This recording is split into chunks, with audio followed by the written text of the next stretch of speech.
Thanks very much, guys. Hi, John. Can everybody hear me? Guys, I don't know, Jerry, you might want to come up a bit because you're not going to see it from down there. Ladies and gentlemen, how many people are in the energy business here? Hands up. Oh, yeah, a lot of energy guys. Anybody in the technology business? Got a couple of those. Okay, this is about linking energy and technology.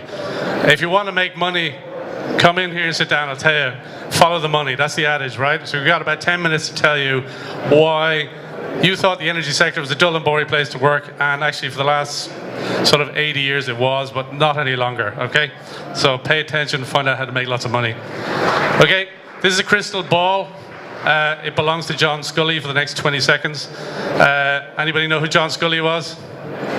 John Gagan knows, I can see. The chief executive of Pepsi, chief executive of Apple, a small computer company in America, right?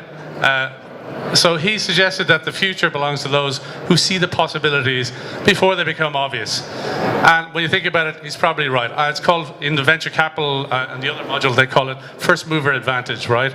So see the opportunity, make the money before the other guys catch up.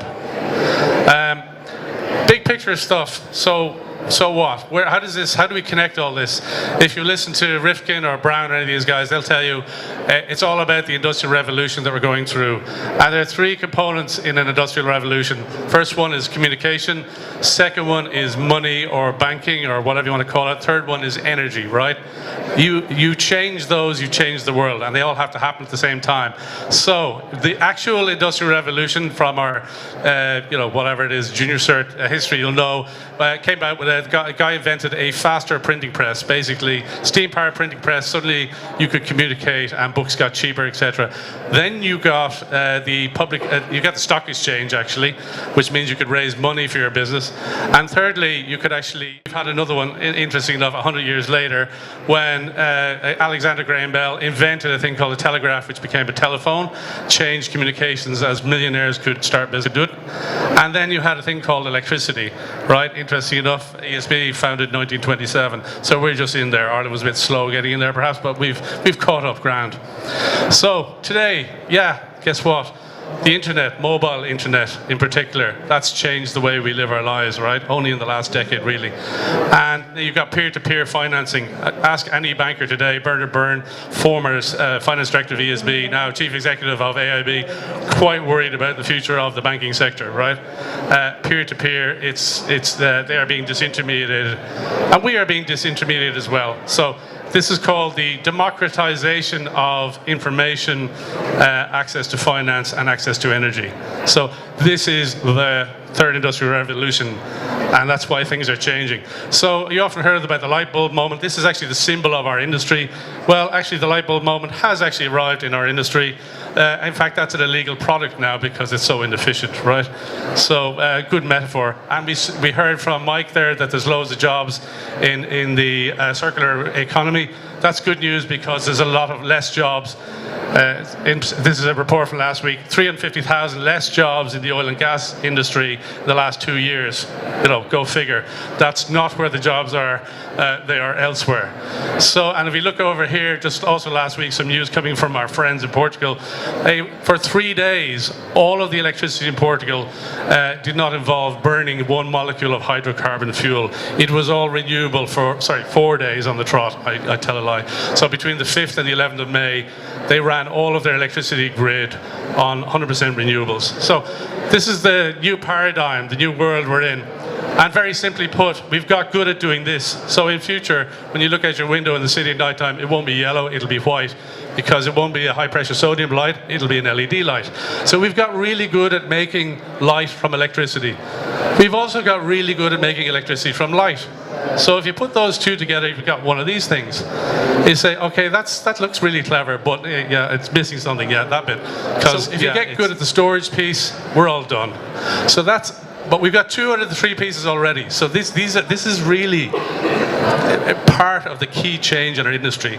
For example, in Germany there are now 40,000 megawatts of solar panels. The peak in Ireland, that's about 8 times more than the peak electricity demand in Ireland. And guess what? Anytime I was in Germany, it wasn't very sunny. My sister lives in Frankfurt. It's not actually very sunny in Germany at all. So what's really happening? We're decarbonising. We have loads of electricity sources in Ireland, but they're not the right source anymore. They need to be decarbonised. They need to be low carbon. We're already 23%, I think, renewable electricity in Ireland, and we're going to hit 40 in 4 years' time. And so if God's going to decide when that electricity is available, because he will tell you when it's windy or sunny and all that kind of stuff.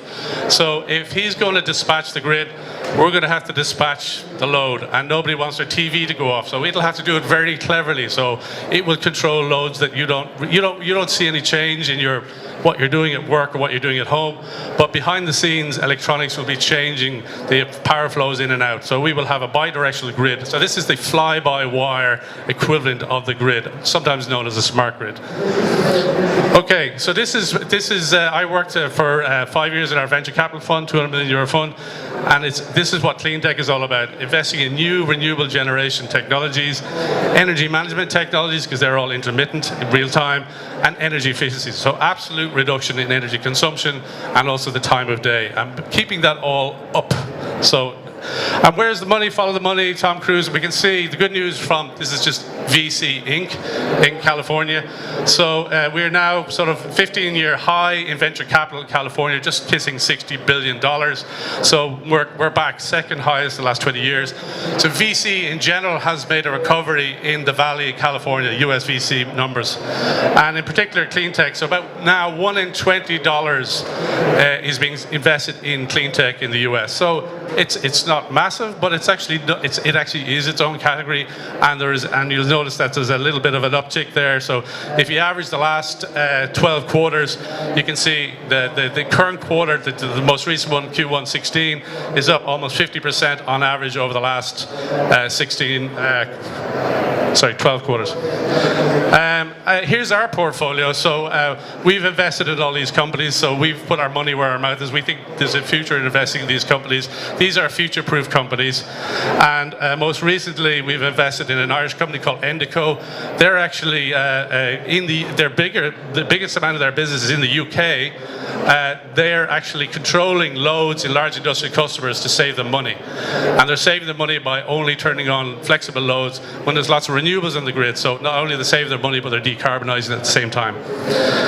So what are we doing? If we're not selling as much electricity, and I think I agree with Mike earlier on, but people are buying less electricity, so our growth is flat or negative for the next 20 years in the electricity sector. So we're going to sell all the other things that help you to reduce your electricity consumption, because we know what they are. We can pay you for flexible loads, so tell you when to use them and monetize that on the grid for grid stability, etc. I've got 4 minutes left, so I'm going to speed through this, right? This is the roller coaster ride. Energy 1.0, monodirectional. Energy 2.0, bi-directional fly-by-wire. IT telecoms comes to the energy sector. We're going to have obviously lower carbon intensity. I think Ireland has halved over the last sort of 15 years. We've halved our carbon intensity on the grid, so electricity is becoming that clean fuel. Electricity demand will probably fall or be flat. Bundled services, and we'll have active consumers. So everybody who's got electrical load will become a participant in the new energy market. And a prosumer means you're going to be a producer as well. You will have a solar panel on your roof. It's just a matter of time. It's not if, it will happen. And the rate of change, the rate of change of my voice, is going to get faster and faster as we rush. So yes, it is a roller coaster. So hang in there, guys. Original focus was building big and heavy industrial stuff. New focus is on the customer side, as we call it, behind the meter. Nest is a poster boy for that. $3.2 billion invested by Google into Nest for a piece of kit that actually some engineers built in 48 hours with bits from Radio Shack. Said, why do they pay $3 billion? It's all about the data and turning that into money as well, not just energy efficiency. So, and there's an Irish company called Climo that does something very similar. That's a heating controller as opposed to a thermostat controller. It's not worth $3 billion yet, but they hope so. But they're Irish. So give the customer what they want, control, convenience, etc. It saves energy, gives us sticky customers. It's win-win all the way around. We sell both products or give them to our customers for free for energy credits. So, alike.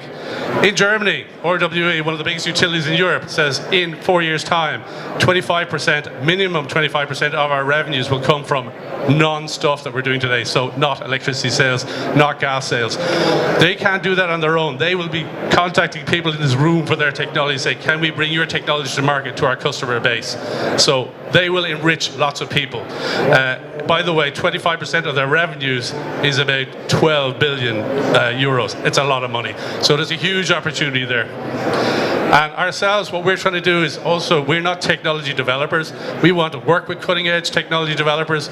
So we're trying to find new ways with new partners to unlock new revenue streams, okay? That's what we are trying to do. 2 keys to get the goods out of the safe. Example, solar and rooftop solar. So Kingspan put in 90% of the commercial rooftops in Ireland. They know where the rooftops are. We want to put solar there. Today where there's a tariff and less sunshine than here, lots of it here, even though we've got lights on as well, fantastic, we can actually put the solar on that roof with no money down. So the customer takes care if it's not sunny, because if it doesn't work, they don't pay any money. So we've de-risked it by working with the right partners. Kingspan will tell you, is the roof going to last? Will it hold that solar panel on the roof in the storm? And we'll actually provide the funding and put the solar panel on the roof. So that's called win-win. Customer wins and we help them do it. So going forward, this is it. That's what Visible today. We're saying there's a huge amount of hidden customer needs in the future. We're only at the tip of the iceberg. That's our future market opportunity. And one final thought before he kicks me off the stage. I haven't got the 1 minute yet. From Abraham Lincoln and Why Not?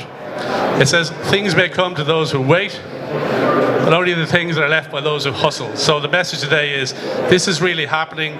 This is a revolution in the energy sector. There are huge opportunities. And historically, it was only for GE, Siemens, ABB, Alstom. Now it's for tech startups. Nest, Tesla, others, many, many others. Endico, the ones we spoke about earlier. So if you have a technology that you think has a market, you can bring it to market yourself, or you can partner with a utility and you get instant access to many millions of customers. Thank you very much.